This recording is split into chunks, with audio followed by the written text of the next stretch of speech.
Доби чест да окренеш Пехарот, прв трофеј на Вардар оваа сезона. Какви се емоциите после ова финале? Pa malo smo zbunjeni stvarno, dekoncentrirala nas je ozljeda jednog od naših najboljih igrača Dissingera.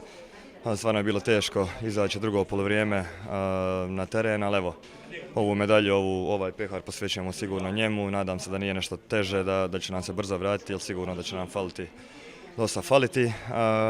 Ništa, završili smo sa Seha ligom, dali smo sve od sebe, obećali smo u nizu ove titule, kao što i znate. Evo, prva je došla, sad idemo se boriti za drugu, nadam se da ćemo biti uspješni kao i u Seha ligi. Далеку поагресивна игра на Загреб в однос на она што го видовме во Лигата на шампиони. Твој коментар?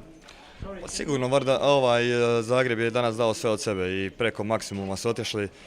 Vidi se da su odlično spremni za Vardar tokom prvog poluvremena, ali individualna kvaliteta igrača Vardara je jednostavno presudila. Imali smo opet raspoloženog golmana i neke igrače i stvarno Zagreb nije imao šanse, ali kažem, nekako nas je dokoncentriralo i motivirala ta ozljeda Dissingera i radi njega smo održali takav pristup i završili utakmicu pobjedom kao što je trebalo biti.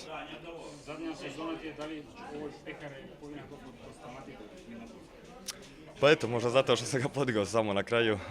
Pehar, svaki je pehar donio, svaki nam je pehar donio sreću i meni i mojim suigračima. Jedino što mogu reći da sam preponosan na njih, da su mi dali mnogo slavlja i veselja i nadam se da ću se još možda jednom ili dva puta vratiti u Seha ligu i da ćemo opet podizati ovako pehara zajedno.